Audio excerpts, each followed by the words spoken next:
similar, porque estamos ante casos que son similares. Por lo tanto, lucharemos contra la invisibilidad y esperamos que este primer Congreso de Víctimas sea un punto de inflexión en la posición de las víctimas en nuestra sociedad. Y por otro lado, cuando un jefe de Estado por primera vez pide disculpas, se dice que ya no debe ser la única vez que las pida. Es un jefe de Estado que viene precisamente del pasado y que debiera también pedir disculpas a las víctimas del franquismo. Lo debe pedir porque él fue jefe de Estado en funciones en el anterior régimen político en el cual se produjeron estos terribles crímenes que durante el fin de semana vamos a analizar y estudiar.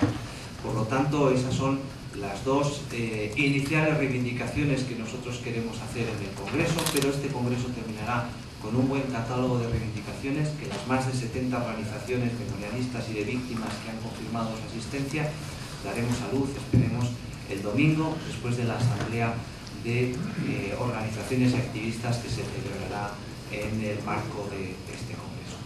Me someto a las preguntas que tengan ustedes a bien hacer y pasamos a la siguiente intervención. Que como todos sabéis, y de nuevo bienvenida, es doña Estela de Carlotto, representante de las abuelas de la Plaza de Mayo, alguien que ha tenido en esa larga aventura de su vida que aprender una lección, una parte de cuyos primeros capítulos se inició hace más de 80 años en España. Con lo cual, en esa sintonía, hablar de recuperación de memoria, hablar de que en este país todavía no se ha reprobado por parte del partido que gobierna las instituciones democráticas del país el golpe de Estado del año 36, o que hay una ley que de manera insuficiente resuelve los problemas, significa para nosotros su presencia un estímulo importante, porque esos objetivos forman parte de nuestra agenda política. Con lo cual, Estela, cuando quieras y bienvenida. Muchas gracias. Bueno, muy buenos días.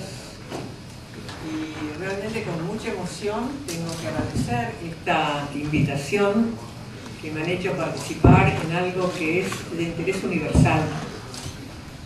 Con la globalización, lo que pasa en un lugar del mundo nos afecta a todos.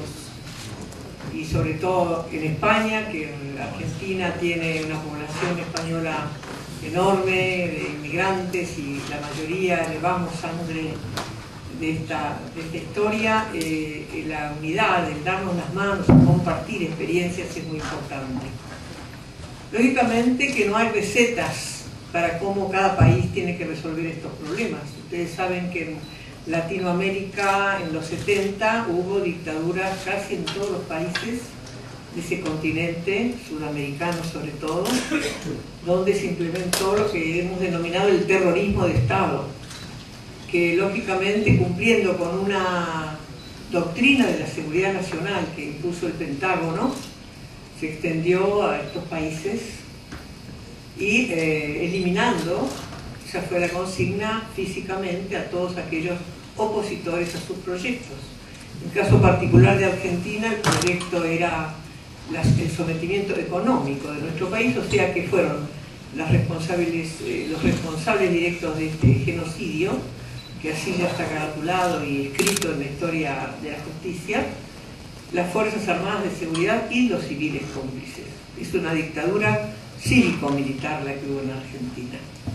Y lógicamente yo represento la sociedad afectada, porque hablo en primera persona, a mí me tocó, no es que cuento yo la historia de otros, sino la propia. Historia durísima, porque de ser hogares de clase media o no, que tenían un proyecto de vida y sueños compartidos con sus hijos, la militancia de nuestros hijos fue la que nos empujó a los miedos, pero a la lucha sobre todo. Y lógicamente la lucha fue particularmente emprendida por mujeres, porque tuvimos la precaución de cuidar al hombre, que para el machismo de los depredadores era el peligroso. Y las mujeres éramos consideradas débiles y que íbamos a llorar y terminar pronto nuestra presencia. Las abuelas vamos a cumplir 35 años ya de lucha. Fíjense ustedes cómo se equivocaron.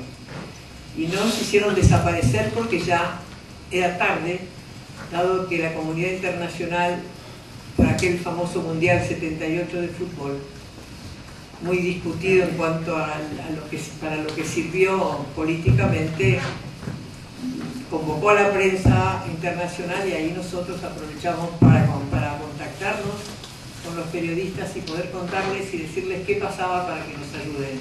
Y a partir de ahí, bueno, ya era difícil que nos hicieran también el secuestro y la desaparición nuestra, pero sí fuimos de cualquier manera muy perseguidas, muy intimidadas. Pero bueno, la fuerza de la mujer es desconocida, ahora sabemos que existe mucha, y que el empecinamiento y todo eso que hace que el amor por nuestros hijos, y en particular las abuelas, que buscamos 2 generaciones. Nuestras hijas embarazadas dieron a luz sus niños en los campos de concentración, centros clandestinos que habilitaron, más de 600 en todo el país, para que fueran los prisioneros torturados, vejados y asesinados, pero era vivir hasta que dieran a luz con un proyecto, un plan sistemático de apropiarse luego de los niños recién nacidos y asesinar luego a la mamá. Digo que lo hablo en primera persona porque ese es mi caso. La primera de mis 4 hijos, Laura, fue secuestrada con su compañero. A él lo mataron enseguida, Laura vivió hasta tener su niño, se le fue robado a las pocas horas y a ella la asesinaron 2 meses después.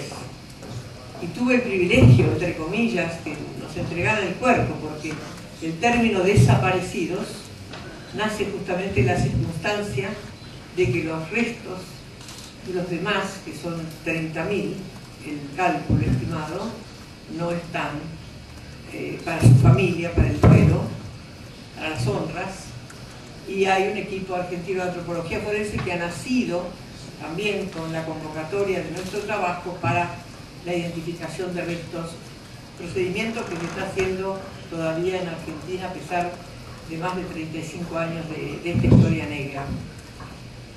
Nosotros tenemos como consigna 3 palabras claves que no son palabras sino acciones: memoria, verdad y justicia.